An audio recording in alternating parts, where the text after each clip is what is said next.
நமசிவாய நமக.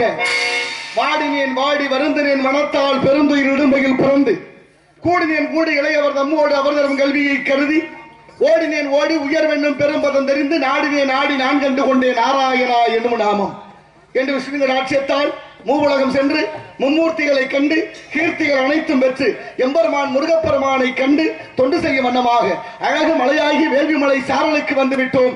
நாராயண நமக. ஆகவே நம் கழகத்திற்கும் இந்த உலகத்திற்கும் கீர்த்தி அளிப்போர் விநாயகமூர்த்தி. அவருடைய பெருமை என்ன? 5 கரத்தினை ஆன முகத்தினை இந்தி இளம்பரை போல மயிற்றினை நந்தி மகந்தனை ஞான கொழுந்தனை புந்தியில் வைத்தடி போற்றுகின்றோம். மூசிக வாகன மோதகஸ்த சாமரகர்ண விளம்பித சூத்திர வாமனரூப மகேந்திர புத்திர விக்கின விநாயக பாத நமஸ்தே என்று விநாயகனுடைய திருவருளாளை இடத்தின் சிறப்போடு அம்பாள் குடிகொண்டிருக்கின்றால் சர்வம் சக்திமயம். சக்தி இல்லை என்றால் எதுவும் இல்லை என்பதை போற்று நன்றி. நவகிரக நாயகியே கருமாரி நலங்கள் யாவும் தருபவளே அருள்மாரி. நவகிரக நாயகியே கருமாரி நலங்கள் யாவும் தருபவளே அருள்மாரி. மங்கள வடிவான சங்கரியே மங்கள வடிவான சங்கரியே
வித்தக நருளால் தயக்க வேண்டாம். தட்டணும்னு யோசிச்சா தட்டிட வேண்டிய சந்தேகம். கை தட்டுறதுலயும் ஒரு சந்தேகம் இருந்தாலும் கை தட்டுறதுக்கு ஒரு மனசு வேணும். நம்ம கை தானே தட்டுவோமா வேண்டாமா? ஆமா, கை தட்டினா ரொம்ப நாளைக்கு நல்லா இருக்கலாமா? நான் சொல்லல, அமெரிக்காக்காரன் ஆய்வு பண்ணி சொல்றேன். ரொம்ப நாளைக்கு நல்லா இருக்கணும்னா கை தட்டணுமா? ரத்த ஓட்டம் சீராக அமைதான், மாரடைப்பு நோய் வராத. ஒரு இதுல பாத்துருக்கேன், அமெரிக்கன் டாக்டர், பெரிய டாக்டர், இதுல 10 நிமிஷம் இதுல 10 நிமிஷம் அடிக்க சொல்றாங்க. இல்ல முகரையில ஒரு இடத்துல அடிச்சுக்கணும்.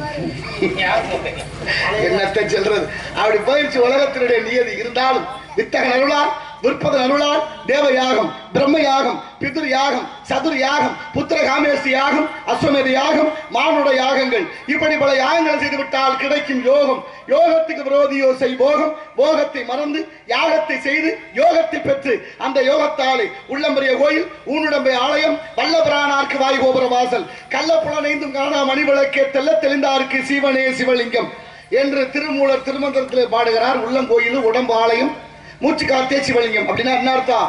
கோயிலும் மனித உடம்பும் ஒண்ணுன்னு சொல்றாரு. கோயிலும் மனித உடம்பும் ஒண்ணுன்னு சொன்னா கோயிலை நினைக்கிறது மாதிரி இந்த உடம்ப நினைக்கணும். யாரு கேட்கிறா? திருமூலர் கட்டிய கோயில் சிதம்பரம் நடராசர் கோயில். சிதம்பரம் நடராசர் கோயிலும் மனித உடம்பு ஒண்ணு. எது போல? அந்த கோயில இருக்கிற கொடிமரமும் மனிதனுடைய முதுகு தண்டு ஒண்ணு போல. ரெண்டுலையும் 32 இணைப்புகள் உண்டு. இது போல எண்ணற்ற அதிசயங்கள் நம்ம நாட்டில் இருக்க. 1008 சிவன் கோயில், 108 பெருமாள் கோயில். ஆலயம் தொழுவது சாலவு நன்றுன்னு சொன்ன அந்த கிழவி, கோயில் இல்லாத ஊர்ல குடி இருக்க கூடாது என்பது முதுமொழி. கோயில் விளங்க குடி விளங்க என்பார்கள் முன்னோர்கள். அந்த வகையிலே ஆலயங்களை கட்டி அதற்கு திருவிழா என்று ஒன்று வைத்து அந்த திருவிழாவிலே பல பேருடைய வாழ்வாதாரத்தை முன் கருத்தில் கொண்டு செய்தார்கள். இந்த ஒரு பணம் இருக்கு பாருங்க, பணம் பொல்லாத ஒரே இடமா தேங்கிடக்கூடாதுன்னு திருவிழா வச்சாங்க. அது ஒரு நாள் 2 நாள் திருவிழா இருக்கு, இன்னும் 10 நாள் 15 நாள் திருவிழா இருக்கு. எங்க ஊர் அறந்தாங்கில 34 நாள் திருவிழா நடந்திருக்கு பாருங்க. ஆடி திருவிழா 34 நாள். நேற்று முதல் நாள் தான் செவ்வாய்க்கிழமை என்று தெற்போற்சவம் ஆடி மாசம் தொடங்கியது. அப்படி அதிசயமான திருவிழாக்கள். ஆனா அத்தனையும் நாடகம் நடத்தல, பூரா பல லட்சத்துக்கு கச்சேரி தான் நடந்துச்சு. ஆமா, 3 மணி நேரம் 4 மணி நேரம் ஆடிட்டு அவங்க பாடிட்டு சுட்டிட்டு போயிட்டாங்க.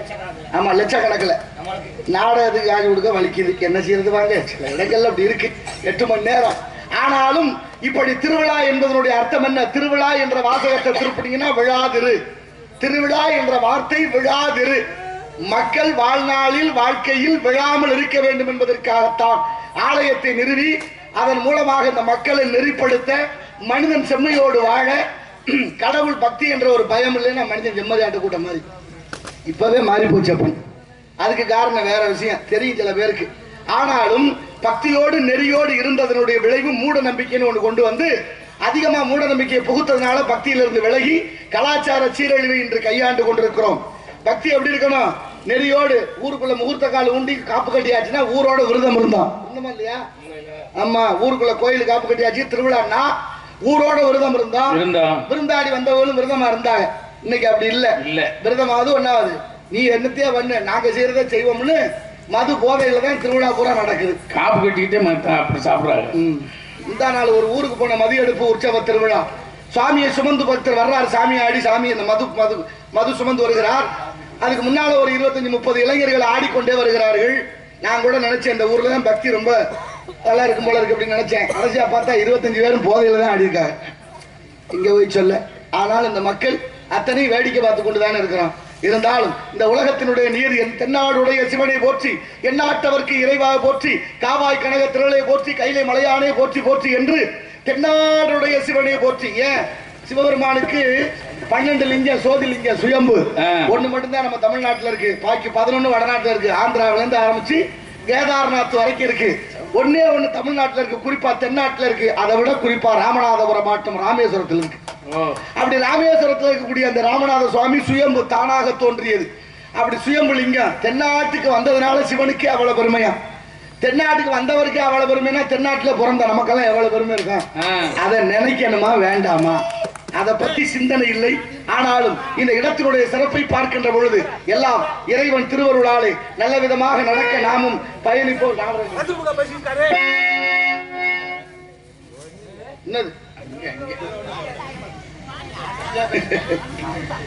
அங்கே சிரிப்பவர்கள் சிரிக்கட்டும், அது ஆணவ சிரிப்பு. இங்கே நீ சிரிக்கும் புன்சிரிப்போ ஆனந்த சிரிப்பு. நல்ல தீர்ப்பை உலகம் சொல்லும் நாங்களும் போது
சிரித்து வாழ வேண்டும், பிறர் சிரிக்க வாழக்கூடாது. சிரிச்சா முகம் அழகா இருக்கான் தெரியுமா உங்களுக்கு?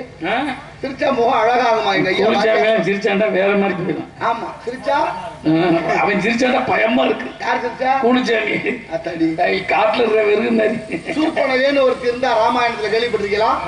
சூர்பனகேன்னு பேரு. சூர்பம்னா முறம், நகைனா சிரிப்பு. அவ சிரிச்சாருன்னா சொலகு மாதிரி இருக்குமா? ஆத்தாடி அப்படின்னா எவ்வளவு கொடுமையா இருந்துச்சு. பார்த்தாலே பயமா இருக்கு. அந்த மாதிரி இருக்கக்கூடாது. சிரிச்சா அழகா இருக்கு முகம். அப்படி சிரிச்ச போது ஒரு படம் எடுத்து வச்சுக்கிறணும். அப்புறம் கடுமையா கோவம் வருது பாருங்க, அந்த நேரத்துல ஒரு படம் எடுத்து வச்சுக்கிறணும். ரெண்டு முகரையும் அப்பப்ப எடுத்து பாத்துக்கிறணும். நம்ம முகரை தானே சந்தோஷமா இருக்கும்போது எப்படி இருந்திருக்கிறோம், சங்கடமா இருக்கும்போது எப்படி இருந்திருக்கோம். இதெல்லாம் உளவியல் ரீதியா மன ரீதியா நமக்குள்ள. வாடிய பயிரை கண்ட போதெல்லாம் வாடினேன் இறைவா என்று வள்ளலார் பிறந்த பூமி. பயிர் வாடினால் கூட உயிர் வாடியதாக கருதிய மகான் வடலூரிலே, அதாவது கடலூர் மாவட்டம் மருதூரிலே பிறக்கிறார். கருங்குடிக்குப்பம், மேட்டுக்குப்பம், தீன்சுவை, ஈரோடை என்ற 3 ஊரு வள்ளலாருடைய பெருமையை பற்றி இந்த உலகெல்லாம் பேசுது. இருந்தாலும் அங்கே நடந்த விதைகள். ஆனால் வள்ளலார் பயிர் வாடினால் கூட உயிர் வாடிய கருதிய மகான். அவர் பாருங்க, ஒரு நாள் திண்ணையில படுத்திருந்திருக்காரு. ஒரு களவாணி போய் உட்கார்ந்து மெதுவா காதல நடந்த கடுக்கனை கலட்டி இருக்கிறேன். ஆமா, கடுக்கனை கலட்டினோட முழிச்சுக்கிட்டாரு. முழிச்சவர் எந்திரிக்கல.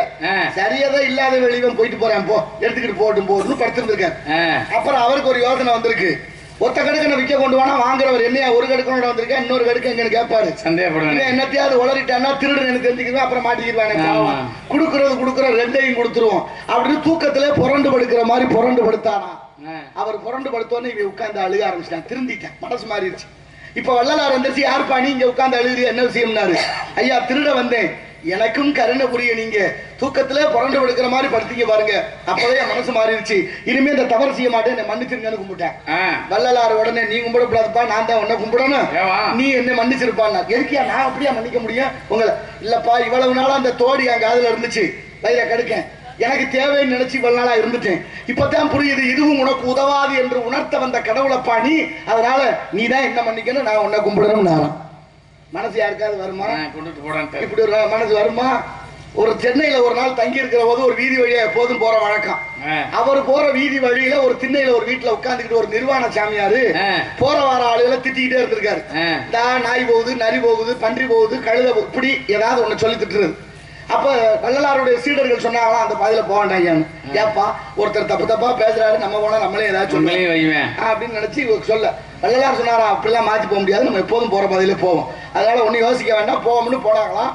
அப்படி போற போது வள்ளலார் அந்த இடத்தை தாண்டுற போது அவர் சொன்னாரா இதோ மனிதர் போகிறார், இதோ மனிதர் போகிறார். மனிதர்கள் உண்டு, மனிதர்கள் மாணிக்கம் உண்டு, மனிதர்கள் தெய்வம் உண்டு, மனிதர்கள் மிருகமும் உண்டு. இது 4 நடக்குதா இல்ல இன்னைக்கு? ஆனாலும் பாருங்க வள்ளலார் அவ்வளவு பெரிய கருணை வடிவமான வள்ளலார் மேலேயே வழக்கு. ஆமா அந்த காலத்திலேயே வழக்கு எங்க? கடலூர் நீதிமன்றம். நீதிபதி வெள்ளக்காரன், வழக்கறிஞர் முத்துசாமி ஐயர். நீதிமன்ற உத்தரவு, நீதிமன்றத்துக்கு வரணும் வள்ளலார்னு உத்தரவு. வழக்க தொடுத்தவர் யாருன்னா ஆறுமுக நாவலர் தலைமையில 13 பேர் சேர்ந்த ஒரு குழு. நானும் ரொம்ப நாளா படிச்சு பார்த்தேன் வள்ளலாருக்கு வழக்கு போடுற அளவுக்கு அவர் என்ன தப்பு பண்ணாரு, அப்படி என்னையா தப்பு பண்ணிருப்பாருன்னு பார்த்தா நான் பார்த்தா கடைசியா ஒன்னும் தப்பு பண்ணல. என்ன தப்பு பண்ணாரு? எதுவும் தமிழ்நாட்டில் உள்ள மலையை பூரா உடைச்சு அள்ளி வித்தாரா, இல்ல மரங்களை பூரா வெட்டி வித்தாரா, இல்ல ஆத்து மண் அள்ளி வித்தாரான்னு பார்த்தா அதை செஞ்சே பூரா வெள்ளை சொல்லி மாத்திடுறேன். நாட்டுல அவர் மேல தப்பு வழக்கு திருவருட்பா தப்பு. வாயை திறந்து ஏதாவது கேட்கிறோமா? நம்ம கேட்கிறோமா? கேட்க முடியாது. நாக்குல சுளுக்கு ஏற்பட்டு சில பேருக்கு. காரணம் எல்லாத்துக்கும் தேவை காசு. ஆனால் வள்ளலார் மேலே வழக்கு, நீதிமன்ற உத்தரவு. வள்ளலார் நீதிமன்றத்துக்கு நுழைகிறாரு. உட்கார்ந்து இருந்த எல்லாரும் எந்த இடத்துல கும்பிட்டாங்களாம், நீதிபதி உள்பட, வழக்கு தொடுத்த ஆறுமுக நாவலர் உள்பட. ஆறுமுக நாவலர் கும்பிட்டதை பார்த்துட்டு நீதிபதி கேட்கிறாரு, நீ ஐயா கும்பிட்ட அவரை? நீதானே அவருக்கு எதிரி, நீதானே அவர் மீது வழக்கு தொடுத்த, நீ ஏன் கும்பிட்ட? அவர் சொன்னாரா என்னன்னு தெரியலங்க, அவரை பார்த்தோன்னு கும்பிடன் போல தோணிருச்சுங்க, என்னை அறியாம கும்பிட்டேன்னார். வழக்கு அன்னைக்கே தள்ளுபடியானது. கதையினுடைய கருத்து என்ன? எதிரிக்கு கூட வள்ளலாரை பார்த்தா கும்பிடணும்னு தோணுச்சு. இது யதார்த்தம். எதிரிக்கு கூட வள்ளலாரை பார்த்து கும்பிடணும்னு தோணி இருக்குன்னா இன்னைக்கு நம்மளும் சில பேரை பார்த்தா கும்பிட தோணுது. தம்பி நல்லா இருக்கலாம், நல்லா இருக்கலாம் அப்படின்னு ஒவ்வொருத்தரா கேட்கறோம்ல. காரணம் எதனால கும்பிடணும்னு தோணுது? அது அன்பினால. சில பேரை பார்த்தா கும்பிட தோணுது, சில பேரை பார்த்தா கும்பிட்டு தொலைக்கணும்னு தோணுது. படுத்துறாங்கல்ல, பதவியில இருந்தாலும் படுத்துறாங்க, இல்லைனாலும் படுத்துறாங்க. அதிகாரிகளை தான் கும்பிடுறது அன்பினாலயா? என்னத்தையாவது இடைஞ்சல் பண்ணி தொலைப்பாங்கன்னு கும்பிடுவாங்க இருக்கு. யதார்த்தம் அதுதானே. இப்ப உள்ளன்று வைத்து ஒரு புறம் என்று பேசுவார், உறவு களவாமை வேண்டும் வள்ளலார்.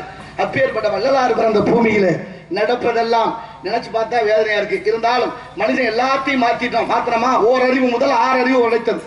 ஓரறிவு மரம் செடி கொடிகளுக்கு, 2 அறிவு புழு பூச்சிகளுக்கு, 3 அறிவு நீரில் வாழ்வட, 4 அறிவு பறவைகளுக்கு, 5 அறிவு விலங்குகளுக்கு, மனிதர்கள் பல பேருக்குமா? எல்லாருக்கும் 6 அறிவு இல்லையா? ஆமா 6 அறிவு தானே மக்கள். நானா சொல்றேன், தொல்காப்பியர் சொல்றாரு, மாவு மாக்களும் ஐயர் வினவை என்பது தொல்காப்பியம்.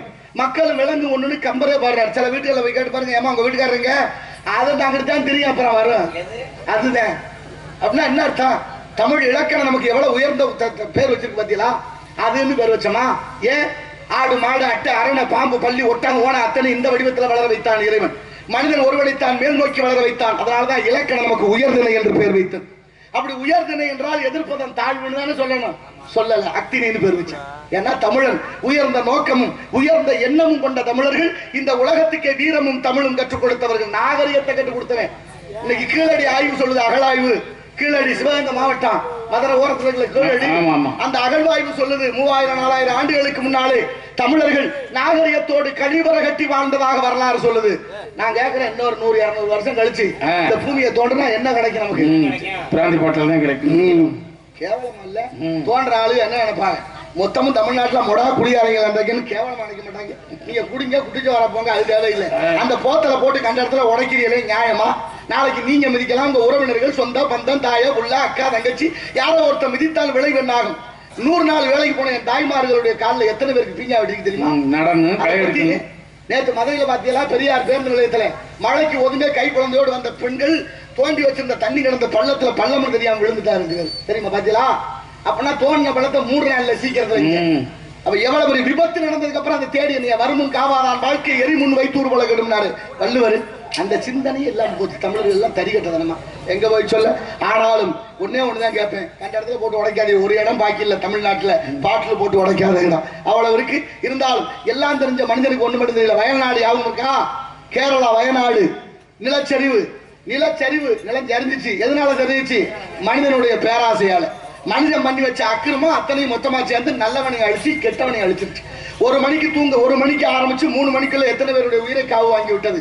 அதுலயும் ஒரு ஆச்சரியம் நடந்தது. ஒரு வயது முதிர்ந்த அம்மா தன் பேர பிள்ளையான பேத்தியை தூக்கிட்டு தப்பிச்சு ஓடலான்னு ஓடுறா. பக்கத்துல தேயிலை தோட்டத்துக்குள்ள போய் பாக்குறான். அங்க போய் ஒளியலாம், ஒதுங்கிடலாம், இந்த நிலச்சரிவு தப்பிச்சிடலாம் போனா அங்க 5-6 யானை நிக்குது. பயந்து போய் நடுங்கி போய் கையெடுத்து கும்பிடுறான். கஜராஜா விநாயக பெருமானே, அவ என்ன வேண்டுனாலும் எங்களை காப்பாத்துங்க, அங்க இருந்து தப்பிச்சு வந்தோம். ஆனா ஒரு சொல்லு கட்டுப்பட்டது மாதிரி விடிகிற வரைக்கும் யானைகள் அஞ்சும் அவர்களுக்கு பாதுகாப்பாக நின்று காலையில ராணுவ வீரர்கள் வந்து மீட்பு குழு மீட்டு கொண்டு போற அளவுக்கு பாதுகாப்பா இருந்ததுன்னா மிருகத்தை எல்லாம் என்ன சொல்றது? நம்ம மிருகங்கள் எல்லாம் மனித தன்மைக்கு மாறிவிட்டது. மனுஷன் பூரா மிருகமா மாறிக்கிட்டு இருக்கேன். ஒண்ணு சொல்றது மாதிரி இல்ல. மனிதன் எல்லாம் தெரிந்து கொண்டான், வாழும் வகை புரிந்து கொண்டான். இருந்த போது மனிதனுக்கு ஒன்று மட்டும் தெரியவில்லை. ஓ மனிதன் எல்லாம் தெரிந்து கொண்டான், வாழும் வகை புரிந்து கொண்டான். இருந்த போது மனிதனுக்கு ஒன்று மட்டும் தெரியவில்லை.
கனவுல பூனைய முழுங்கிட்டாராம்.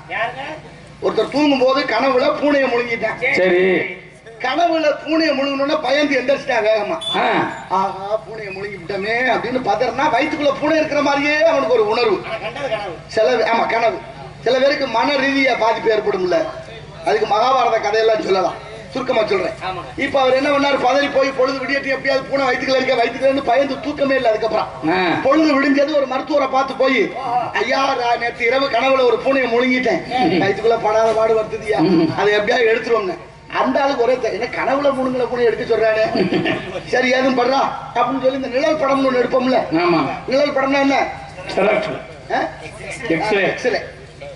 கொடுமையை பத்திலாம் ஒரு 25-30 வருஷத்துக்கு முன்னால இந்த நாட்டுல தமிழ்நாட்டுல ஆங்கிலத்துல பேசிட்டு தமிழ்ல மொழிபெயர்த்தான். இப்ப தமிழ்ல பேசிட்டு ஆங்கிலத்துல மொழிபெயர்க்கிறான். அப்படின்னா தமிழ் எப்படி வளர்த்துருக்காங்கன்னு பாருங்க. இப்ப என்னாச்சு, இப்ப அவருக்கு கேட்கிறான், உனக்கு இந்த நிழல் படம் எடுத்து படுக்க போட்டு ஒரு நிழல் படம் எடுத்து பார்த்தா அதுல பூனை இல்ல. அதான எதார்த்தம். பூனை எல்லாம் வயிற்றுக்கள் இல்லையா, பயப்படுற போய் ஒண்ணு பண்ணாது போ அப்படின்னு சொல்லி அனுப்பிட்டாரு காசை வாங்கிட்டு. ஆனாலும் அந்த ஆளுக்கு மனசு கேட்கல, வயிற்றுக்குள்ள பூனை இருக்கிற மாதிரியே படுத்து. ஆமா இருக்கு. இப்ப வேற மருத்துவரை பார்ப்போம்னா இன்னொரு மருத்துவர்கிட்ட போய் ஐயா நேற்று இரவு கனவுல ஒரு பூனையை முழுங்கிட்டு வயிற்றுக்குள்ள படாத பாடு படுத்துது. ஒரு மருத்துவர்கிட்ட போய் கேட்டு நிழல் படம் எடுத்தா அந்த ஆளு இல்லைன்னு சொல்றாரு. நீங்க கொஞ்சம் பார்த்து சொல்லுங்க ஐயா. அவரும் படுக்க போட்டு ஒரு நிழல் படம் எடுத்து அவரும் பார்த்துட்டு பூனை இல்லப்பா போப்பாங்க. என்னடா அது 2 பேரும் இல்லைன்ட்டாங்க, ஆனா வயிற்றுக்குள்ள படுத்துதே முணுங்குதே அப்படின்னு சொல்லி மூணாவதா எந்த மருத்துவரை பாக்குறது? காசு அதிகமா வாங்குறவன் நல்லா வைத்தியம் பார்ப்பேன் அப்படின்னு நினைச்சு யாரா பெரிய மருத்துவர்னு அங்க போய் ஐயா 2 நாளைக்கு முன்னால கனவுல ஒரு பூனையை முழுங்கிட்டேன், அது வயிற்றுக்குள்ள படாத பாடு படுத்துது. எங்க ஊர்ல 2 மருத்துவர்கிட்ட கேட்ட 2 பேரும் படம் முடிச்சு பார்த்துட்டு இல்லைங்கிறாங்க. நீங்க கொஞ்சம் பார்த்து சொல்லுங்க. ஆமா ஆமா அப்படின்னாரு. அவர் பார்த்தாரு பூனை வயிற்றுக்குள்ள இல்ல, ஓ மனசுக்குள்ள இருக்கு. சரி எதுக்கு வர்றா ஒரு படம் எடுப்போமேனு அவர் இந்த அந்த அதே கருவியை வச்சு அந்த படத்தை எடுக்கிறார். படத்தை எடுத்து என்ன பண்றாரு? படம் எடுக்கல, அதை எடுக்கிறது கருவி கருப்பா தானே இருக்கும். அதுல பூனையை வரைஞ்சாரு. பூனை படத்தை வரைஞ்சு அவனை எழுப்பின்றா பூனை இருக்கு பார்த்துட்டேன், இந்த பாரு வயிற்றுல பூனை இருக்கிறது உண்மைதான் கண்டுபிடிச்சான். அவனுக்கு சொல்ல முடியாத சந்தோஷம். ஐயா 2 பேரும் எடுத்து கண்டுபிடிக்க முடியல. நீங்க உண்மையிலே நீங்க தான் மருத்துவர். ஆமா அவங்க இருந்து கண்டுபிடிக்க முடியல, நீங்க எப்படி கண்டுபிடிச்சீங்க? அதுக்கு அவர் சொன்னார், அவங்க 2 பேரும் வெளிச்சம் போட்டு எடுத்தாங்க, பூனை ஒளிஞ்சுக்கிருச்சு. நான் வெளிச்சம் போடாம எடுத்தேன், சிக்கிருச்சு. பரவாயில்லையா நீங்க உண்மையில ஐயா பூனையை வெளியில எடுக்கணும், எடுத்துருவோம், உடனே எடுக்க முடியாது, அது கொஞ்சம் செலவாகும், கொஞ்சம் சிரமமாக 1 வாரம் 2 வாப்பான்னு அனுப்பிட்டாரு. ஆமா பக்கத்துல இருக்க பொம்பளை பிள்ளை நர்ஸ் ஒண்ணு இருக்கும்ல செவிலித்தாய், அந்த பொண்ணை கூப்பிட்டீங்க வாமா இந்த பாரு பூனை இருக்கு வயிற்றுக்குள்ள இருக்குன்னு பிடிவாதமா தர்றேன், அவனை எப்படியாவது கொஞ்சம் வெளியில கொண்டு வரணும். அதுக்கு என்ன பண்றேன்? ஒரு பூனை குட்டியை பிடிச்சி பத்திரமா வை அப்படின்னாரு மருத்துவர். அந்த அம்மா சொல்லுச்சு, ஐயா சம்பாதிக்கிறதுக்கு எத்தனை வழி இருக்கு, அதுக்கு இப்படியா காசுக்காகவா பண்றேன்? பாவம் அவன் மனசு ரீதியா பாதிக்கப்பட்டிருக்கிறேன், அவனை வெளியில கொண்டு வரணும் இல்ல, வைத்தியம் அப்படி பார்க்கணுமா இல்லையா? அதனால சரி. இப்ப 1 வாரம் கழிச்சு அவர் வந்தாரு. என்னையா பூனை? ஐயா 1 வாரமா பெரும்பாடு வர்றையா, வயிற்றுக்குள்ள இருந்துக்கிட்டு படாத பாடு படுத்தது, சாப்பிட முடியல, தூங்க முடியல. ஆமா அதனால நீங்க சரி இன்னைக்கு எடுத்துருவோம் பூனையை, உட்காரு. இப்ப என்ன வைத்தியம்னா உன் தலையில ஓங்கி கொட்டுவேன், ஒரே கொட்டுல நீ ஆணு வாயை திறந்து கத்துற, பூனை வெளியில ஓடி போயிடும். அப்படி ஒரு வைத்தியம். உட்காரு சமணம் போட்டு உட்காரான்னு சொல்லி உட்கார வச்சு ஓங்கி ஒரு கொட்டு, நான் இருக்குன்னு கொட்டினான்னு ஆணு கத்துனா புண்ணால ஏற்கனவே பிடிச்சி வச்சு இந்த பூனையை விட்டாச்சு. ஆமா பூனையை விட்டா பாத்துட்டேன், பூனை போகுது பாத்தியாடா, போகுதியா போகுதியா போகுது. ஆனாலும் மனசு ஏற்கனவே உட்கார்ந்து அழுகுறேன். ஏங்க அழுகுற? பூனை ஓடிடுச்சு. ஐயா நான் முழுங்கும் போது பூனை வெள்ளையா இருந்துச்சு, ஓடுனது கருப்பா ஓடுதுயா, நிறைய குட்டி ஓட்டிருக்கும் போல இருக்குல்ல. விளங்குமா? இப்படி ஆளுகளை எப்படி பிரச்சனையை விட்டு தீர்க்கிறது? பிரச்சனையை விடுறான்னா பிரச்சனையை இவன் பிடிச்சிக்கிட்டு தொங்கி உளவியல் ரீதியா சில வைத்தியம் பண்ண வேண்டியது இருக்கு. ஒன்னும் சொல்றது மாதிரி இல்ல, உலகம் போற போக்கு. ஆனாலும் பாருங்க ஆண்டவன் படைப்புல எல்லாருக்கும் 6 அறிவு இருக்குன்னு நினைச்சுக்கிட்டு இருக்கேன், இல்லாம போச்சு. அப்படி போச்சு இல்ல, அத்தனையும் தானே. இந்த உலகத்துல எத்தனையோ விஷயங்களை நாம் எண்ணற்ற விஷயங்களை கணக்கில் கொள்ள வேண்டும். ஆமா ஆமா இல்ல அப்படியா? அப்ப இங்க பாருங்க, சில பேரை பார்த்தோன்னா பால் போன்றவருங்கிறோம்ல, அண்ணன் பால் போன்றவர், பால் போன்ற உள்ளம் உள்ள உள்ள பால் போன்றவர்னா 3 அர்த்தம் இருக்குதுல. பால் வெள்ளையா இருக்கு அப்படின்னா கல்லு வெள்ளை, சுண்ணாம்பு வெள்ளை, இந்த இதெல்லாம் வெள்ளை பொருந்தாது. சரி பால் இனிக்கும், அவர் இனிப்பானவர்னா சக்கரை இனிக்கும், கற்கண்டு இனிக்கும், தேனி இனிக்கும், அதிமதுரம் இனிக்கும், பொருந்தாது. இப்ப பால் போன்ற உள்ளம். பால் என்ன செய்யும்? பால் ஒண்ணுதான், வியாபாரி எவ்வளவு தண்ணியை ஊத்தினாலும் காட்டி கொடுக்காது. பாருங்க டீ போடுற அக்கா எவ்வளவு தண்ணி கலந்துச்சுன்னே தெரியல, வெறும் சக்கரை பாகாத்தான் இருக்கு. யாரா இருந்தாலும் சொல்லத்தானே வேணும், மனசு கேட்கல. அப்புறம் இல்லைன்னா எனக்கு ஒரு பாரமா போயிடும், மனசாட்சியே இல்லாத அளவுக்கு. இப்ப பாருங்க அப்படின்னா பாலோட குணம் என்னன்னா, எவ்வளவு தண்ணியை ஊத்தினாலும் வியாபாரியை காட்டி கொடுக்காது, காட்டி கொடுக்காது இல்ல. ஆனாலும் பால் காய்ச்சுவா தாய்மார்கள், பாலையா காய்ச்சறாங்க, கூட சேர்த்துருக்க தண்ணியை வத்த வைக்கணும். ஒரு பாத்திரத்துல பாலை ஊத்தி அடுப்புல வச்சு தீய பத்த வச்சா சூடு பட்டவொடனே பால் மட்டும் பொங்கி மேல வரும். பால் பொங்கி மேல வரும்போது என்ன சொல்லுமா? ஏ அக்கினி பகவானு, என்னோட சேர்ந்திருக்க நண்பனை நீ கொல்ல பாக்குறியா, உன்னை நான் கொல்றேன்னு பால் பொங்கி வருமா. அப்ப கொண்டு போய் கொஞ்சம் தண்ணியை ஊத்திட்டோம்னா நண்பன் வந்துட்டானேன்னு அடங்கி போயிடணும். அது போல தன்னோட சேர்ந்த வறியவருக்கு எல்லா நலன்களையும் கொடுக்கிறவங்களைத்தான் நம்ம என்ன சொல்லணும்? பால் போன்றவர்னு சொல்லுவோம். இன்னும் சில பேரை தேன் போன்றவர்னு சொல்லுவோம். தேன் என்னன்னா தானும் கெடாது, தன்னை சார்ந்தவரை கெட விடாது. தேனுக்குள்ள ஒரு பொருளை போட்டீங்கன்னா எத்தனை வருஷம் ஆனாலும் கெட்டு போகாம இருக்கும், இருக்கா இல்லையா? கெடாதுங்க. தேன் அவ்வளவு மகத்துவம் வாய்ந்தது. அதனாலதான் ஆணைக்கு ஒரு காலம் வந்தாலும் பூனைக்கு ஒரு காலம். ஆணைக்கும் பூனைக்கு என்ன அர்த்தம்? ஆணைக்கும் பூனைக்குமா அர்த்தம்? ஆனா பசு, நெய்னா பசுவோட நெய், பசு நெய் சாப்பிடுறதுக்கு ஒரு காலம், பூ நெய்ங்கிற தேன் சாப்பிடுறதுக்கு ஒரு காலம். பசு நெய் சாப்பிடுறது எப்பன்னா 40 வயசுக்கு கீழே பசு நெய் சாப்பிடணும், 40 வயசுக்கு மேல போயிருந்தா தேன் சாப்பிடலாம். இப்படி எத்தனையோ விஷயங்களை நமக்காக முன்னோர்கள் விட்டு சென்றார்கள். ஆனா இன்றைக்கு நிலைமை, ஒரு வாத்தியார் வேலை இல்லாம இருந்திருக்கிறாரு. அவர் வேலை இல்லாம இருக்கவும் வீட்டுக்கார அம்மா ரொம்ப வருத்தப்பட்டுருச்சு. என்னையா வாத்தியாருக்கு படிச்சா வேலை இல்லாம இங்கே சும்மாவே இருக்கிற, வேற வேலையாவது ஏதாவது பார்க்கலாம் தானே. ஆமா, ஒத்த ரூபாய்க்கு பிரயோஜனம் இல்லை, போய் வேற வேலையாவது பாருந்துச்சு. அவர் மனைவி தொந்தரவு தாங்க முடியாம வேலையை தேடி போலான்னு போனாரு. போற வழியில ஒரு மாடு கட்டி கிடந்திருக்கு. மாட்டுக்கு பக்கத்துல ஒரு விளம்பர பதாகை. மாட்டை சிரிக்க வைக்கணும், அழுக வைக்கணும், அத்துக்கிட்டு ஓட வைக்கணும். மூணையும் செய்து விட்டால் 1 லட்சம் ரூபாய் பரிசு. சிரிக்க வைக்கணும், அழுக வைக்கணும், அத்துக்கிட்டு ஓட வைக்கணும். பெரிய பரிசு இல்ல 1 லட்சம் ரூபாய். சும்மா வாத்தியார் வாத்தாரு எப்படியாவது போய் மாட்டுக்கிட்ட பேசி ஏதாவது பண்ணுவோம்னு போய் உட்கார்ந்து ஏதோ பேசியிருக்காரு. சிரிச்சிருச்சு. அப்புறம் என்ன சொன்னார் இல்ல, மாடு அழுதுருச்சு. அப்புறம் ஏதோ சொல்லிருக்காரு, மாடு அத்துக்கிட்டு ஓடி போச்சு. 1 லட்சம் ரூபாய் பரிசு வாங்கிட்டு நேரா வீட்டுக்கு வந்தாரு. அந்த அம்மாவுக்கு சந்தேகம் வந்துருச்சு. திடீர்னு 1 லட்சம் வந்தா, ஒத்த ரூபாய் கூட புண்ணியம் இல்லாம இருந்தேன், 1 லட்சம் வந்தா சந்தேகம் வரும்ல. இப்போ எல்லாம் திடீர்னு பணக்காரன் என்னன்னு யாரு கேக்குறாமா? ஆனாலும் அவ கேட்டா எப்படி வந்துச்சு. அவர் சொன்னா, ஒண்ணு இல்லம்மா, போற வழியில ஒரு மாடு கட்டி கிடந்துச்சு. மாட்டுக்கு பக்கத்துல ஒரு விளம்பர பதாக இருந்துச்சு. அந்த பதாகத்துல மாட்டை சிரிக்க வைக்கணும், அழுக வைக்கணும், அத்துக்கிட்டு ஓட வைக்கணும் ஒரு போட்டி வச்சிருந்தாங்க. அந்த போட்டியில கலந்துக்கிட்டு அதுல இருந்து 1 லட்சம் ரூபாய் பரிசு வென்றேன்னாரு. சரி, அப்படியா?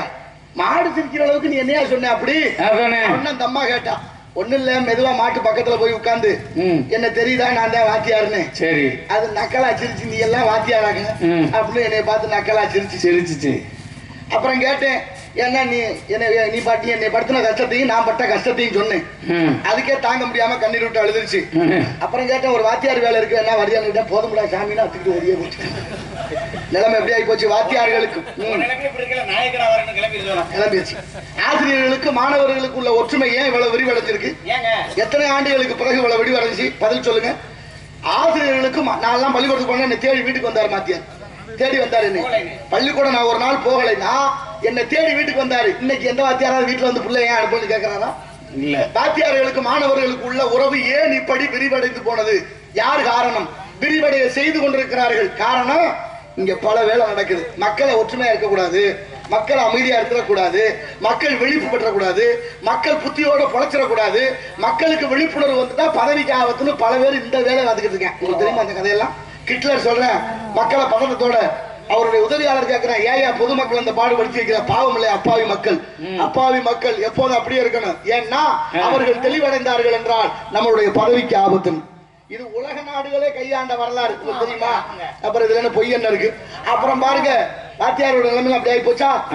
நீங்க சாப்பிடுங்க, எனக்கு அவசரமா நான் பேச வேண்டியது இருக்கு. காரணம் என்னன்னு கேட்டீங்கன்னா, இன்று காலை சரியாக 6:10 மணி அளவில் நான் நாடகத்துக்கே வர முடியாம இருந்தேன். சொன்னேன் மயன்கிட்ட, கருணாநிதி கிட்ட, இல்லப்பா நீங்க வந்துதான் ஆகணும். 6 மணிக்கு 6:10க்கு காரைக்குடி பேருந்து நிலையத்திலிருந்து நான் பேருந்துல புறப்படணும், சென்னைக்கு போகணும். சாயந்தரம் சரியாக 4 மணி அளவில் விழா தொடங்குது. தமிழிசை மையம்னு ஒரு நிறுவனத்தின் சார்பாக, அதுலேயும் மிகப்பெரிய ஜாம்பவான்கள் ஐயா MM தண்டபாணி தேசிகரை எத்தனை பேருக்கு தெரியும்? 116வது பிறந்த நாளை முன்னிட்டும் அவருடைய மாணாக்கர் யாழ்ப்பாணத்தில் பிறந்து இந்தியாவில் வந்து சமீப காலத்தில் மரணம் அடைந்த ஐயா சாம்பவான், இசை சாம்பவான் முத்துக்குமாரசுவாமி ஐயா அவர்களுடைய 72வது பிறந்த நாளை முன்னிட்டும் இந்த விழா எடுக்கிறாங்க. அந்த விழாவில் என்னை தேர்வு செய்திருக்கிறார்கள் தமிழ் இசை விருது கொடுப்பதற்கு. அது எல்லாம் தங்களை போன்றவர்களுடைய ஆசீர்வாதம், இறைவனுடைய திருவருள். என் செயல் ஆவது யாதொன்றும் இல்லை. நான் அச்சத்தோட இருக்கேன். அந்த விருதுக்கு நான் தகுதியானவனா என்று தெரியல. ஏன்னா அங்க விருது வாங்க வர்ற அத்தனை பேரும் இசையில வல்லவர்கள். தண்டபாணி தேசிகர் யாருன்னா உங்களுக்கு உதாரணம் சொல்ல, நந்தனார் படம் பார்த்தவர்களுக்கு தெரியல. நந்தனாரா நடிச்சிருக்கிற தண்டபாணி தேசிகர், அவருடைய மாணவர் முத்துக்குமாரசுவாமி ஐயா. மீனாட்சி பிள்ளை தமிழ் பாடல்கள் எல்லாம் பாடியிருக்கிறார்கள். அவருடைய மாணவன் சுப சரவணன் என்ற ஓதுவார், அவர் தான் இந்த விழாவை நடத்துறாரு. அவர் ஏற்பாடு பண்ணிருக்கார். தயவு செய்து வேக வேக 1940 எடுத்து எவ்வளவு பெரிய ஆளுக பாருங்க. அதனால அந்த வாய்ப்பை எனக்கு இறைவன் வழங்கி இருக்கிறான். அதனால நாளைய தினம் நாடகம் மணமேல்குடி தண்டலை என்ற ஊருக்கு போக வேண்டியதை மாத்தி இருக்கிறேன். இன்னைக்கு மாற்ற வேண்டிய சூழ்நிலை வந்தது. என் அருமை மகன் அவருடைய அப்பா, எங்க அப்பாவுடைய நினைவு நாள் நாடகமா இருப்பதனால மாற்றவும் மறுக்க முடியல. அதனால வந்தேன். கொஞ்சம் வேக வேகமா நான் போக வேண்டியிருக்கு. ஒரு சில விஷயத்தை தங்களிடத்துல பதிய வைத்து விரைவில் செல்லவிருக்கிறேன். நன்றி. நல்ல ஆதரவு தருமாறு அன்போடு வேண்டி பணியை தொடர்கிறேன். மனிதன் நினைப்பதுண்டு வாழ்வு நிலைக்கும் என்று இறைவன் நினைப்பதுண்டு பாவம் மனிதன் என்று.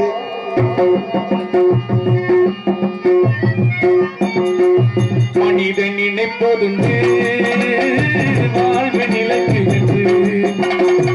இறைவன் நினைப்பதுண்டு பாவம் மனிதன் என்று. மனிதன் நினைப்பதுண்டு வாழ்வு நிலைக்கும் என்று.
அதற்கு எதிர்ப்பு தேவை ஏற்ற பாவை செய்கிறார்களா கலா சேவை என்று பற்றற்று கவனிப்போம். நாராயண நமக. 2006 சோ என்று பண்பாடி கொண்டிருக்கின்றால் பெண்மகள். யாருக்காக? வள்ளி முருகனுக்காக. வள்ளி திருமணம் நடக்க இருக்கிறது. வள்ளியினுடைய திருமணத்தை சுபிட்சமாக முடிக்கணும். அண்ணன் உள்ள வந்து நம்ம திருத்தேர்வலையை சேர்ந்த உக்கிரவாண்டி அண்ணன் அவர்கள் அன்பளிப்பு வழங்கி ஒரு கேள்வியை வந்து கேட்டு வச்சிருக்காரு. ஆமா, தமிழர்கள் கலாச்சாரம் அரிசியை அச்சதையாக போடுறதா, அது என்ன காரணம் அப்படின்னு. அரிசி முளைக்காது. ஆமா, உரிச்ச உமியை நீக்கியாச்சுன்னா அரிசி முளைக்காது. வறுவட்ட பொறி முளைக்காது. உடைச்ச தேங்காய் முளைக்காது. உரிச்ச வாழைப்பழம் முளைக்காது. இப்படி நிறைய விஷயங்களை சொல்லலாம்.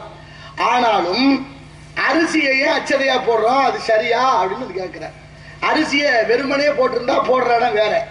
அதுல மஞ்சளை கலந்து மலர் தூவி அது போடுறதுனால கொஞ்சம் மங்களகரமா போடுறோம். ஆனாலும் உண்மை என்னன்னா நெல்லு தான் முளைக்கும். நெல்லத்தை அச்சதையாக ஒரு காலத்துல நம்ம காக தூவிருக்காங்க.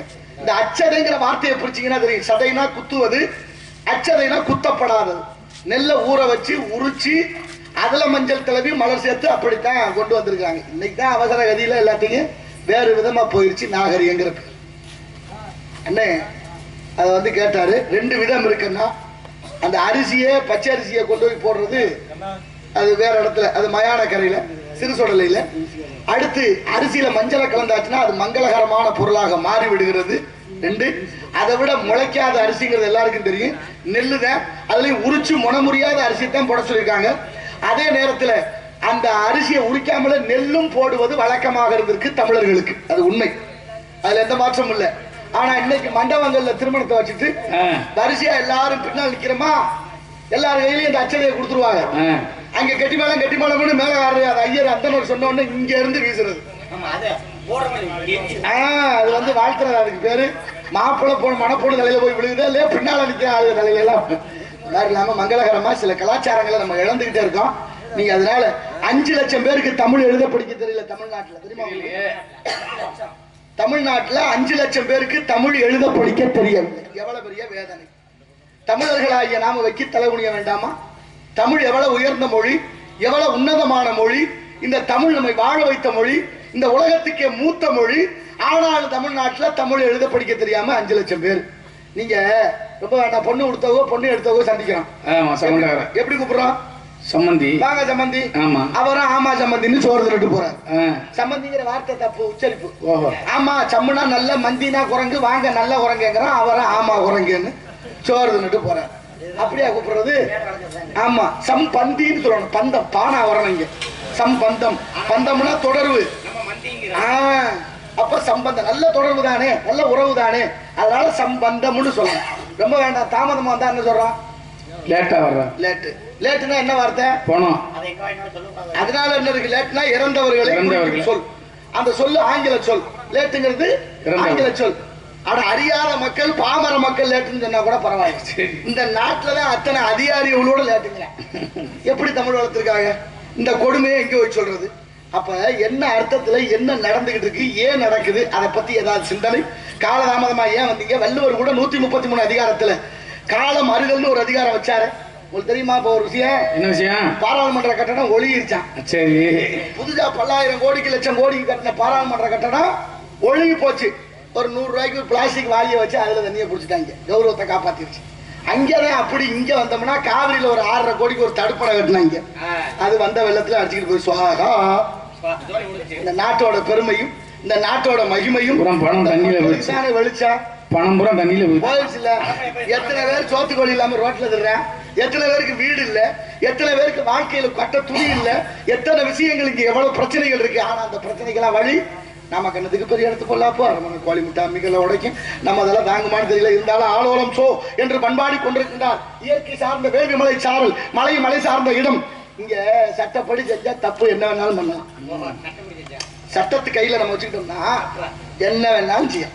அப்படித்தான் நடக்குது. இல்ல மலையை உடைக்கிறேன், வயசத்துக்கு உடைக்கிறேன், சட்டப்படி அனுமதி வாங்கித்தானே உடைக்கிறேன். அப்புறம் நீங்க ஊருக்குள்ள சீட்டாடுனா புடிச்சு கொண்ட உள்ள காவல்துறை அதிகாரிகள். ஆமா. ஊருக்குள்ள சீட்டாடுனா புள்ள வைக்கிற காவல்துறை அதிகாரிகள் அலைபேசிங்கிற ஆன்லைன் ரம்மின்னு ஒண்ணு கொண்டு வந்திருக்காங்களே செல்போன்ல. 155 பேர் செத்துருக்காங்க இது வரைக்கும், காவல்துறை அதிகாரி உள்பட. ஏன் அந்த அரசியல? என்ன சட்டப்படி நடக்குது. தேவையா நமக்கு பெரிய இடத்து போல ஏன் வம்பு? நீங்க அதை பிடிக்காது.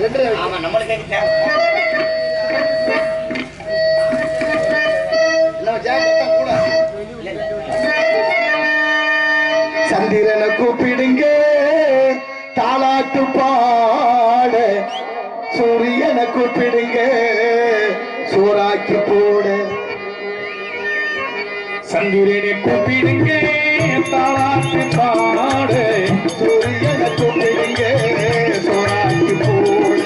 மரபை கைப்பட்டு புட்டா மட்டும் கூட பொன்னாகும், அண்ணவனின் காடு பட்டா பாட கூட வாழ்வார்க்கும் பொன்மலரும் பூமலரும் பூமியிலே தெருவரும் ஊர்வலமான வீதியிலே. சந்திரனை கூப்பிடுங்க பாட்டு பாடு, சூரியனை கூப்பிடுங்க போராக்கி போடு.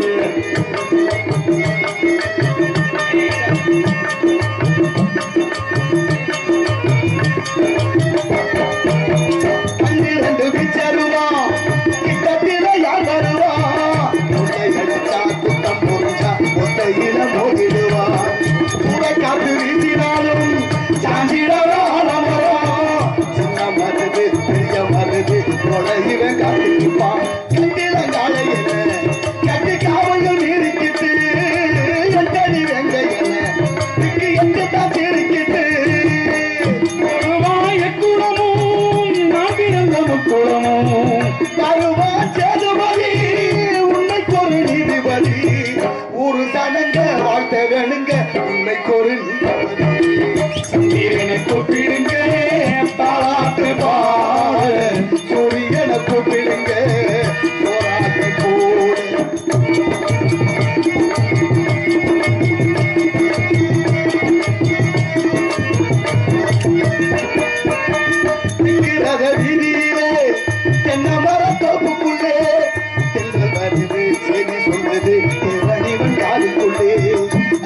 காளியம்மன் உள்ள சோலையூர் கோயிலிலே உடன் கொடுத்து கோயிலும் மன்னனிவன் உள்ளே ஆண்டிய பூமியிலே கையை பாயிர நாள் வரைக்கும் இந்த இணையிலே இந்த மன்னவர் பேர் இருக்கும் பொதுவாய குலமோ நான் பிறந்த முக்குளமோ பொதுவாய குலமோ தான் பிறந்த முக்குளமும் பாட்டு படிக்கும் ஆலயத்தை காரணே சங்கீதனை கூப்பிடுங்க காத்து பாவ சூரியனை கூப்பிடுங்க போராக்கி போன தெய்வத்தை புட்டா கூட பொன்னாரும் மன்னவனின் காடு பட்டா ஆன கூட போல்வார்க்கும் பொன்மலரும் பூமலரும் பூமியிலே தேர் வரும் ஊர்வலமா வீதியிலே.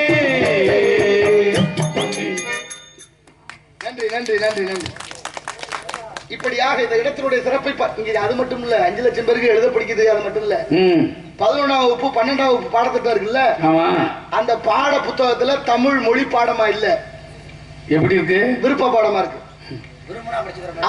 விரும்பினா படிக்கலாம் சோத்த போட்டு வச்சு சாப்பிட நினைச்சா சாப்பிடலாம் இல்ல எடுத்து கூட கொட்டலாம் அது மாதிரி தமிழ்நாட்டுல தமிழ் பாட நூல்ல 11 12ஆம் வகுப்புக்கு மொழி பாடமாக இருந்திருக்கணுமா இருக்கக்கூடாதா ஏன் மாறுச்சு எதுக்காக மாத்தணும் எப்ப மாத்தணும் யாருக்காவது அதை பத்தி சிந்தனை இல்ல அதை பத்தி எல்லாம் கவலையே இல்லை எவனோ எக்கடு கிட்ட போட்டு அந்தந்த மாநிலத்தினுடைய அந்தந்த மொழியில படிச்சாத்தான் பட்டப்படிப்பு பட்டம் வாங்கலாம் ஆனா அந்த மாநில மொழியே படிக்காம பட்டம் வாங்கலாம்னு ஒரு மாநிலம் இருக்குன்னா அது தமிழ் மாநிலம் தான் எவ்வளவு பெரிய கொடுமை இதெல்லாம் எதனால இந்த உலக நாடுகள்லாம் தமிழை போற்றுகிறது யாமறிந்த மொழிகளிலே தமிழ் மொழி போல் இனிதாவது எங்கும் காணோம் என்றார் எட்டயபுரத்து முண்டாசி கவிஞன் மீசை கவிஞன் பாரதி நல்லதோர் வீணை செய்த நலங்கட புழுதி எறிவதுண்டோ சொல்லடி சிவசக்தி சுடர்முக வடிவோடு என்னை ஏன் பிடித்தான் எத்தனை கவிதைகள் பாரதி பட்ட பாடு பஞ்சுபடாத பாடு நாட்டுக்காக பட்ட மகாத்மா பட்ட பாடு நல்லவர்கள்லாம் விட்டு வைக்கல இந்த நாட்டுல தெரியுமா உங்களுக்கு ஆக யாதும் ஊரே யாவரும் கேடு தீரும் பிரதன வாரா என்றார் கனியன் பூங்குன்றனார் எந்த ஊரு சிவகங்கை மாவட்டம் திருப்பத்தூர் அருகாமையில் உள்ள மகிபாலன் பட்டி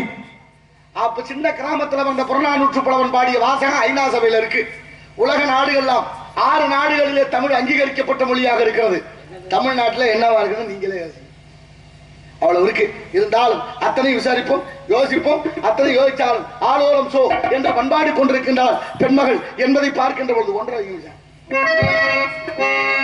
குமுதம் போல் வந்த குமரியே முகம் குங்குமமாய் சிவந்ததென்னவோ மன வண்ண திரை கனவு கண்டதோ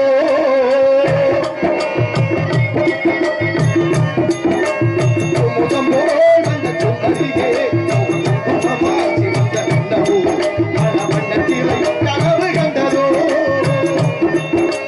கண்டாறு உன் கண்ட கொண்டாலை உனக்கு இன்னும் திற வளர்வாங்கி எனை வெல்ல உரசு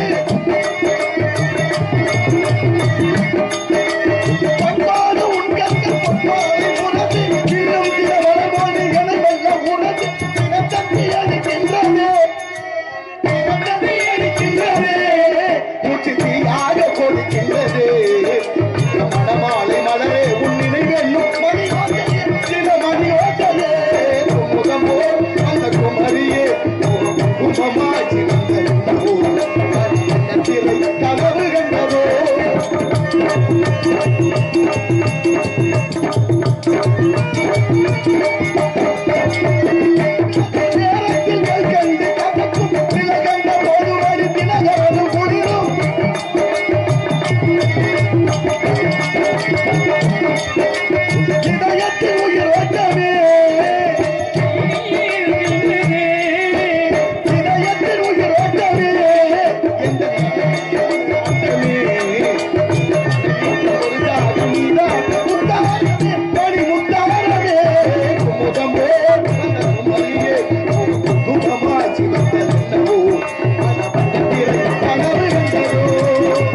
தாமதம் காரியத்திற்கு கேடு. ஆமா பேர் சொன்னார் அவர்கள் 200 ஓடிட்டே இருக்கு. அது மனசு வராதுங்க. தொழில் செய்யும் போது குறைச்சு பண்ணிடுவோம், குறைச்சு தொழில பண்ணிடுவோங்கிற எண்ணம் மட்டும் எனக்கு வரதே இல்லை. சொல்லிக்கிட்டே இருக்கணும், பேசிக்கிட்டே இருக்கணும். ஒரு சிங்கம் இதை மட்டும் சொல்லி சரி, ஒரு சிங்க வேட்டையாடுறதை விட்டுப்படி சாப்பாடு ஏற்பாடு ஒண்ணு சரி. அதுக்கு எடுபிடிக்க ஒரு ஆள் வச்சிருந்திருக்கு. நரி நரிய கூப்பிட்டு தலைவருக்கு பசிக்குது ஏற்பாடு பண்ணு சாப்பாட்டுக்கு. பதறி போய் நரி காட்டுக்குள்ள விழுந்து ஓடுது. தலைவருக்கு பசிக்குதாமோ சாப்பாட்டுக்கு ஏதாவது பண்ணா நம்மளை போட்டு தெளிவானுங்க பயந்து அது தேடுது யாரையாவது கொண்டாந்து கொடுத்துருவோம்னு. ஒரு பிள்ளையும் சிக்கல. கடைசியா ஒரு கழுதை சிக்கிருச்சு. ஆமா, கழுதை சிக்கிருந்தா கழுதைட்டு போய் எப்படி சொல்றது? தலைவருக்கு பசிக்குதான் உன்னை சாப்பிடணுமா வர சொன்னாங்க. வருமா? அது வராது இல்ல. இப்ப நரி தந்திரமா போய் பேசுது கழுதையை பார்த்து. என்ன கழுதையார நல்லா இருக்கீங்களா? நல்லா இருக்கேன். நீங்க எப்படி? நான் நல்லா இருக்கேன். இன்னைக்கு பொழுது விடிஞ்சது உங்களுக்கு தாங்க யோகம் அப்படின்னு நரி சொல்லுது. கழுதை கேக்குது, எனக்கு யோகமா? என்ன பாரு யோகம் வரும்னு எல்லாரும் ஏன் படம் பிடிச்சு மாட்டிருந்தாங்க. இப்ப எனக்கு யோகம்ங்கிற என்ன அர்த்தம்? ஒண்ணு இல்ல, நம்ம தலைவர் இருக்காருல்ல, யாரு? சிங்கம், காட்டுக்கே ராஜா. அவர் தானே தலைவர். ஆமா, ரொம்ப காலமா அவரே தலைவரா இருந்துட்டாராம். என்னத்த இனிமே தலைவரா இருந்தா வேற யாரையாவது தலைவரா வைக்கலாம்னு யோசிச்சிருக்கிறாரு. சரி, அதுக்கு என்னப்ப அப்புறம் யார தலைவரா வைக்கலாம்னு யோசிச்சிருக்கிறாரு. உன் பேர் யாபத்துக்கு வந்துருச்சு. அதனால என்னை அனுப்புனாரு, உன்னை கூட்டிட்டு வர சொல்லி உனக்கு தலைவர் பதவி கொடுக்கணுமா காத்துக்கிட்டு வாங்கிச்சு. கழுதை நம்பிருச்சு. ஏன்னா தலைவர் பதவியில சும்மா இருக்க கதையை மட்டும் கதையா கேளுங்க. அம்மா மாட்டி விட்டுறாங்க. நான் கதை தான் சொல்றேன். அவங்களுக்கு என்னென்ன கற்பனை வருதோ நீங்க நினைச்சுக்க வேண்டியது. அதுக்கு நான் பொறுப்பு இல்லை. இப்ப என்னாச்சு? கழுதை நம்பி வந்துச்சு. சிங்கம் பசியோட இருந்து எட்டி பிடிக்கலான்னு பாஞ்சிச்சு. கழுதை தப்பிச்சோட திரும்பிச்சு. காது ரெண்டு அத்துக்குச்சு. காது அத்துக்கிட்டு கழுதை ஓடுது. பின்னாலே நரி ஓடுது. என்ன கொஞ்சம் முடியா இருக்கீங்க கழுதை? அட பாப்பா, நீ என்ன அவன் தலைவர் பதவி கொடுப்பானே காதை பிடிச்சா நான் வரலன்னுச்சு. இங்க வாங்க, எதுக்கு காதை பிடிச்சா அத்தான் தெரியுமா? காதை எதுக்கு எடுத்தாரு? நீங்க தலைவர் ஆயிட்டீங்கன்னா தலையில கிரீடம் வைப்பாங்க. அந்த கிரீடம் வைக்கும் போது காது இருந்தா கொஞ்சம் இடைஞ்சலா இருக்கும். அந்த இடைஞ்சல் இருக்கப்படாது காதை எடுத்தாருன்னு நரி சொல்ல கழுதை நம்பிருச்சு. மறுபடியும் ஏன்னா தலைவர் பதவியில. இப்ப 2வது முறையா வந்துச்சு. கழுதை கிட்ட வந்தோன்னு சிங்கம் மருதனை எட்டி பிடிக்க பாச்சு. பயந்து மருதனம் கழுதை திரும்பிச்சு இல்ல. கழுதையோட வாழை அத்துக்கிருச்சு. கழுதை வாழ் இல்லாம ஓடுது. பின்னாலே நரியும் ஓடுது. ஐயோ, உன்னைய விட்டா என்னைய கொண்டுருவானே அப்படின்னு பயந்து நரி பின்னால எதுக்கே ஓடி அந்த வாயாம. அட என்னப்பா நீ அவன் பதவி தர்றான்னா காதை பிடிச்சாக்குறேன் இல்லைன்னா வாழை பிடிச்சாக்குறேன். இருக்கிறது உயிர் ஒண்ணுதான், அதையும் விட சொல்றியா? அப்படிலாம் ஒண்ணு இல்லை. பாரு, எதுக்கு காதை எடுத்தாருன்னு சொன்னா அது மாதிரி இப்ப எதுக்கு வாழை எடுத்தாரு? நீ தலைவர் ஆயிடுச்சுன்னா உன்னை சிம்மாசனத்துல உட்கார வைப்பாங்க. அப்படி உட்கார வச்சா உனக்கு வாழ் இருந்தா இடைஞ்சலா இருக்கும். அது இடைஞ்சலா இருக்கப்படாது வாழை எடுத்தாருன்னு சொல்ல நம்பிருச்சு. கழுதை நம்பிருச்சு. ஏன்னா தலைவர் பதவி இல்ல. இப்ப 3வது முறையா வந்துச்சு. 2 தடவை தப்பிச்சு போன கழுதைய 3வது தடவை விட்டு வைக்குமா சிங்கம்? ஒரே அடி கழுதை செத்தே போச்சு. இப்ப நரிக்கு உத்தரவு ஓடுது. சிங்கம் தூக்கிட்டு போ, தோலை உரிச்சு சுத்தம் பண்ணி பக்குவம் எல்லாத்தையும் கொண்டு வந்துச்சு. நரி அதே மாதிரி கழுதையை தூக்கிட்டு போய் உரிச்சு சுத்தம் பண்ணி எல்லாத்தையும் எடுத்து வச்சு கழுதைக்கு இருந்த மூளை எல்லாத்தையும் நரி தின்னுட்டு பாக்கி எல்லாத்தையும் கொண்டு வந்து தலைவர் சிங்கத்துக்கிட்ட வச்சிருச்சு. தலைவர் சிங்கம் பாக்குத ஈரல், தாம்பரங்காய், குடல், கறி, தோல், தலை, நாக்கு. மூளை எங்கடா அப்படின்னு சிங்கம் பதறி போச்சு. என்ன மூளையை காணுமே? நரி நக்கலா சிரிச்சிச்சு. ஏன்டா சிரிக்கிற? எங்க மூளை அப்படின்னு. என்ன தலைவரை நீங்க? மூளை இருந்திருந்தா கழுத 3 தடவை என் பேச்ச கேட்டு வாங்கிட்ட வந்து ஆகுமான்னு. மூளை இருந்திருந்தா கழுத என் பேச்ச கேட்டு வாங்கிட்ட வந்து ஆகுது. அந்த கழுதைக்கு மூளை இருக்கு, நீ நம்புறிய? அப்படி அவ்வளவுதான். சிங்கம் நம்பிருச்சு. உண்மையிலே கதைப்படி கழுதைக்கு மூளை இருந்துச்சு. ஆனா தின்னது நரி. ஆனா நம்ப வச்சது சிங்கத்தை. ஆனா இப்ப என்ன கதை சொல்லுது தெரியுமா? 78வது ஆண்டு சுதந்திர தினம் கொண்டாடியாச்சு. இப்பதானே கொண்டாடுனா. இந்த 78 ஆண்டுகளாகவே நமக்குள்ளே பல குள்ள நரிகள் நம்ம மூளையை தின்னு பல பேரை சிங்கமாக்கிட்டாங்க. ஆனா இன்னமும் நம்ம மூளை இல்லாத கழுதையா நடமாடுறோம். நான் ஒன்னும் சொல்லல. நம்ம கணத்துக்கு பெரிய இடத்துக்குள்ளாப்பு அரமணை கோழி, நம்ம கணத்துக்கு பெரிய இடத்துக்குள்ளாப்பு அரமணை கோழி அம்மிகளை உழைக்க வருகிறான் காவல். சுத்தரம் நிறைந்ததும் சிறந்த மக்கள் இவள் எந்த உலகிற்கு ஏன் வந்தார்? சுத்தரம் நிறைந்ததும் சிறந்த மக்கள் இவள் எந்த உலகிற்கு ஏன் வந்தார்? அந்த அமிர் முந்தைய தேவர் சொந்தது முழங்க வரும். அந்த நகைக்கு குந்தி முழங்க வரும். இந்திரன் எங்கள் கந்தசாமிக்கே தகுந்த இந்திரன் வணங்கி என்னை கந்தசாமி கேட்கவில்லை. சிறந்த மங்கை இவள் எந்த உலகிற்கு ஏன்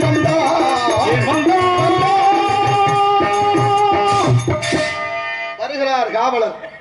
ஒருவேளை அவருக்கு மூளை இருக்கா என்னன்னு